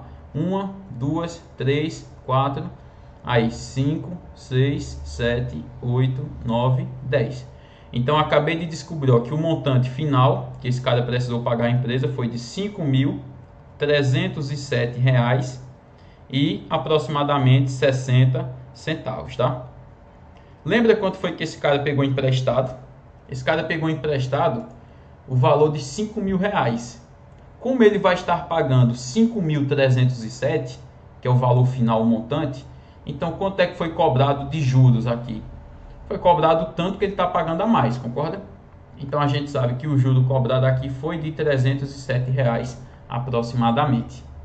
Ok, pessoal? Ficou claro essa questão? É uma questão que ela é difícil pela conta que você vai fazer, né? Por ser uma conta muito grande. A conta em si não é difícil, mas ela é muito grande, então você perde um tempo bem razoável para fazê-la, tá? Então vamos lá para a próxima questão. A questão 22 diz o seguinte: um designer construiu a logomarca de uma empresa de construção civil, apresentada a seguir, com base na junção do gráfico de duas funções trigonométricas. Quais as funções utilizadas por esse designer na construção da logomarca? Você olha assim, você pode pensar, mas como é que eu vou saber? Porque aqui não tem onde é que está o eixo X, onde é que está o eixo Y, não tem nada disso aqui, tá? Vamos lá, eu vou deixar aqui, ó, de modo que pega as alternativas e o gráfico ali. Então, pessoal, como não tem aqui onde é que está o eixo X, onde é que está o eixo Y, eu mesmo vou construir, tá? Aqui eu vou ver o seguinte, ó, esse ponto de encontro aqui, que eu estou fazendo de vermelho, eu vou supor que é a origem do plano cartesiano. É bem natural supor isso, né? Que se eu quero construir um plano cartesiano aqui. Então aqui eu vou fazer uma linha vertical, tá? Passando por esse ponto. Pode ser que não passe exatamente nele aqui quando eu fizer, mas a ideia tá bem clara, né? Então pronto, essa linha vertical aqui representa mais ou menos onde é o eixo Y. E aí eu vou fazer uma linha horizontal aqui, representando onde seria mais ou menos o eixo X, tá?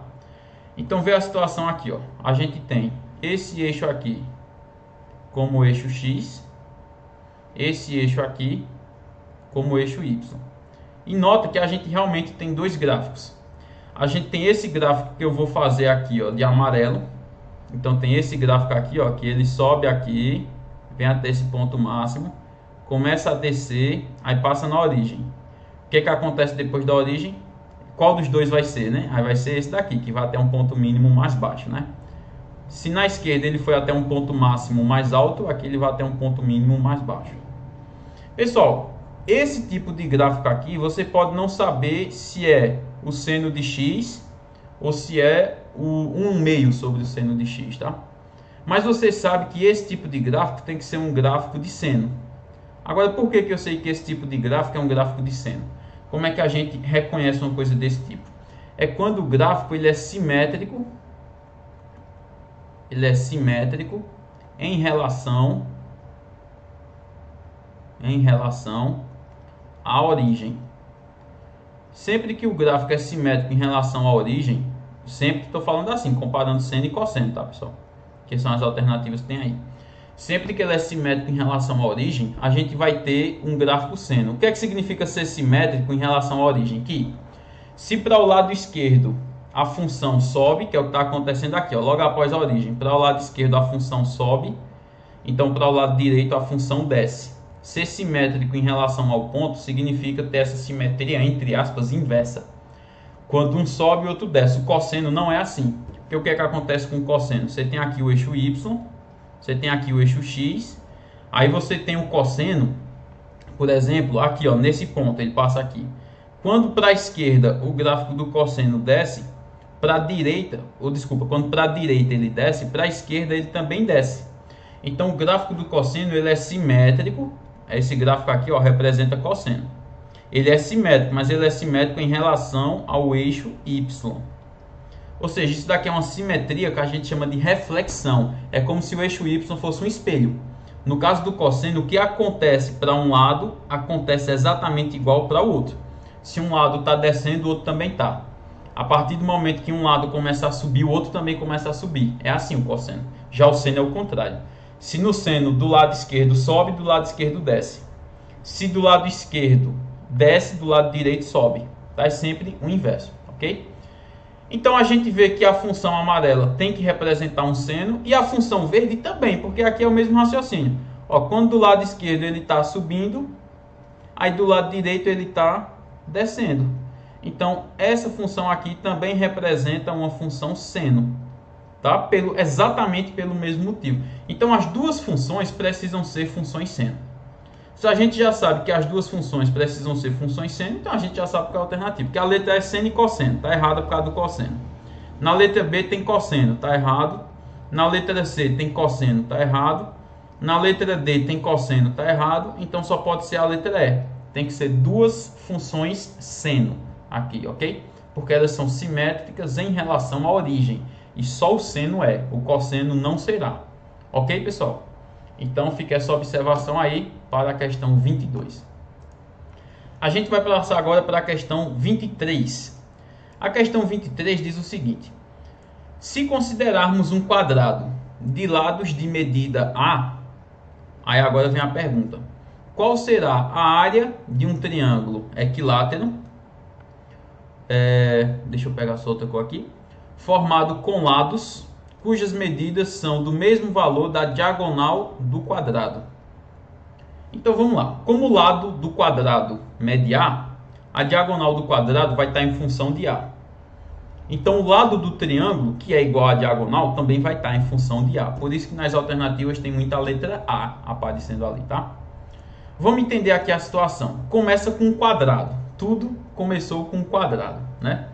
Então vou desenhar aqui um quadrado para a gente lembrar de uma coisa aqui importante, né? Então eu tenho aqui um quadrado. e eu tenho aqui a diagonal desse quadrado. Eu vou desenhar uma das diagonais, não precisa desenhar as duas não, tá? Tá dizendo que o lado do quadrado mede A. Eita, deixa eu selecionar a caneta aqui. Tá dizendo que o lado do quadrado mede A. Pessoal, se a gente aplica teorema de Pitágoras aqui, eu não vou fazer não, tá? Já vou colocar o resultado. Esse é um resultado importante de se conhecer. A diagonal do quadrado vai ter a mesma medida do lado dele, só que multiplicado por raiz de 2. E como é que você encontra isso? Simplesmente com o teorema de Pitágoras. Aí está dizendo aqui o seguinte, que eu vou ter um triângulo equilátero, e o lado desse triângulo equilátero é a diagonal desse quadrado. É como se fosse assim, ó. Eu tenho aqui esse lado, que mede a diagonal. Aí tenho aqui esse outro lado. Aqui não ficou muito bom não, né? Eu acho que eu vou fazer assim, aqui está mais parecido. Pronto, aqui eu tenho, ó, esses dois lados, que são as diagonais do quadrado, e eu tenho esse terceiro, que também tem a mesma medida da diagonal. Ou seja, aqui mede a raiz de 2, aqui mede a raiz de 2, e aqui mede a raiz de 2. Se trata de um triângulo equilátero. O que é que está querendo que eu encontre? Qual é a medida da área dele? Quanto equivale essa região azul aqui? Bem, pessoal, no caso do triângulo equilátero, eu acredito que a gente até já discutiu em outra questão dessa prova da CSA desse ano, né, que era aquela que tinha os círculos. É importante a gente conhecer algumas coisas sobre o triângulo equilátero, tá? Especialmente a fórmula de altura e a fórmula de área, tá? A altura não vai ser utilizada aqui, mas eu vou comentar qual é. A altura de um triângulo equilátero vai ser o lado desse triângulo que multiplica raiz de 3 por 2. Não vai ser utilizado nessa questão, porque não se trata de altura aqui, tá? Mas também existe a fórmula para a área do triângulo. Então, qual vai ser a área desse triângulo equilátero? É o lado ao quadrado, que multiplica raiz de 3 por 4. Tudo isso daqui, basicamente, nasce de teorema de Pitágoras, tá? E depois da fórmula da área do triângulo, base da altura sobre 2. Mas como o triângulo equilátero ele cai muito em vestibular, no Enem também, é importante conhecer essas duas fórmulas, porque você ganha bastante tempo. No caso dessa questão, o lado que a gente está falando, ele vale a raiz de 2. Então, onde tiver lado na fórmula, eu vou substituir por a raiz de 2 e fazer essa conta, tá? Então, como é que vai ficar a área desse triângulo aqui, ó, que eu vou chamar de Azão? No lugar do lado, eu vou substituir por a raiz de 2. Então, vai ficar a raiz de 2, tudo isso ao quadrado, que seria o lado ao quadrado, que multiplica raiz de 3 sobre 4. Pronto, agora você vai fazer essa conta. A ao quadrado, quando eu fizer, vai ficar A ao quadrado mesmo. Raiz de 2, quando eu elevar ao quadrado, vai poder cortar a potência, né, com a raiz e vai ficar só o 2. Aqui vai ser raiz de 3 e aqui vai ser 4. Dá para fazer alguma simplificação aqui, pessoal? Dá, né? Porque a gente tem 2 em cima e 4 embaixo. Então, a gente pode cortar o 2 por 2 e o 4 por 2. Então, em cima só vai ficar A ao quadrado vezes raiz de 3, porque o 2 eu cortei. E embaixo, quando eu pegar a metade de 4, fica 2. Então, aqui a gente tem a expressão que representa a área desse triângulo, tá? Vai ser A ao quadrado que multiplica raiz de 3 por 2. Agora, a gente vai lá nas alternativas. Deixa eu voltar aqui. Pronto. A ao quadrado que multiplica raiz de 3 por 2. Vamos procurar aqui. Ó, na letra B está por 4. Letra C, concorda? A ao quadrado que multiplica raiz de 3, tudo isso dividido por 2. Então a resposta correta é a letra C. Tranquilo, pessoal? Então vamos agora para a próxima questão. A questão 24 diz o seguinte. Uma caixa tem 46 bombons de morango e 4 de menta. Quantos bombons de morango devem ser retirados para que o percentual de bombons de morango na caixa seja de 60%? Bem, atualmente o percentual deve ser maior, né? Pela pergunta que está sendo feita. E depois eu vou retirar alguns bombons de morango e quero que o novo percentual de morango seja 60%. Pessoal, esse é um dos tipos de questão que tem de porcentagem que eu acho mais interessante. Antes de resolver essa questão, eu já conheço o caminho porque esse tipo de questão ficou bastante conhecido depois que caiu numa prova, se eu não me engano, foi da Universidade Federal do Ceará. Isso já tem alguns anos, já tem uns 8 anos mais ou menos que caiu essa questão. E aí depois eu tenho até a impressão que o Enem cobrou uma questão parecida. E aí virou um tipo de questão clássica de porcentagem, porque ela é ela tem um resultado assim meio que absurdo, né? Você meio que não acredita naquele resultado. Então vamos ver aqui o que é que vai acontecer, tá? Então vamos lá. Eu tenho 46 bombons de morango e 4 de menta. Então eu vou colocar aqui, ó. Quantos bombons eu tenho de morango? Eu tenho 46. Quantos bombons eu tenho de menta? Eu tenho 4. Nota que aqui no total, então, né? No total, a gente tem 50 bombons, concorda? Esses 50 bombons, eles representam, aqui do total, já que é o total, né? Eles representam 100%, tá claro isso para vocês? E aqui eu não preciso nem fazer regra de 3, pessoal, para descobrir a porcentagem que atualmente representa o morango e a menta. Porque se 50 bombons são 100%, 100 é o dobro de 50. Então quer dizer que cada bombom são 2%, concorda? Então aqueles 4 bombons que eu tenho de menta ali, eles estão representando 8%. 8. E os 46, qual é o dobro de 46? Estão representando 92%. Então 92% dos bombons são de morango e 8% dos bombons são de menta. É claro que você pode se perguntar, sim, mas eu não teria esse raciocínio. Bem, se você não tivesse tido esse raciocínio, você poderia fazer uma regra de 3. Você vai perder mais um minutinho, mas é melhor acertar a questão, né? Então você colocaria, se 50 bombons são 100%, então 46 bombons são X. Até o 4 fica mais fácil, né? 4 bombons são X. Aí quando você achar essa porcentagem de menta, o morango seria o que faltasse para 100%, tá? Bem, a gente já sabe disso. Essa é a situação inicial. Vou colocar aqui em cima. Ó. Essa é a situação inicial. Agora, o que é que vai acontecer? Eu vou pegar esses bombons de morango e eu vou retirar uma certa quantidade de bombons de morango para poder chegar aqui na minha situação final. Aí, o que é que vai acontecer na situação final? Eu vou continuar tendo bombons de morango e eu vou continuar tendo bombons de menta. Só que agora eu não vou ter mais 50 bombons, porque eu vou ter retirado uma certa quantidade que eu vou chamar aqui de X. Ó. Retirei X bombons, só que eu retirei X bombons de morango, tá? E o que é que eu sei aqui sobre o final? Que eu tenho uma certa quantidade de bombons de morango, que eu não sei quantos são, mas eu sei quantos por cento representa, porque na questão está dizendo que eu quero que fique aqui 60% de bombons de morango, concorda? Aí está perguntando quantos desses 46 que eu tinha inicialmente eu preciso retirar para que nessa situação final os bombons de morango passem a ser 60%. Pessoal, esse tipo de questão ela é interessante porque ela te induz a querer fazer conta com o morango. Só que o segredo está nos bombons de menta. Por que o segredo está nos bombons de menta? Porque eles não mudaram. Vê, os bombons de menta, o que é que eu sabia antes sobre eles? O número absoluto, porque eu sabia que eram 4, e o número relativo, que eu sabia que era 8, no caso 8%. E o que é que eu vou saber depois sobre os bombons de menta? Exatamente a mesma coisa. Eu sei que os bombons de menta não mudaram, então continua sendo 4 bombons. Só que esses 4 bombons, eles representam agora não 8%, porque se os de morango são 60%, então esses 4 que eu não mexi estão representando agora 40%, que é o que falta para 100%. Então vê que coisa interessante. Eu acabei de descobrir que na situação final, 4 bombons, que no caso são os de menta, eles representam 40%. Então, quantos bombons vão ser os de morango agora? Né? Vai ser 60%. Se 40% do total são 4, quem vai ser 60% do total? Vai ser X. E aqui não precisa nem fazer conta, né? Você pode até cortar o 0 com 0, tá? E fazer só por desencargo de consciência, né? Porque aqui é óbvio que vai ser 6 a resposta, né? Que aqui, ó, 4 vezes x é 4x.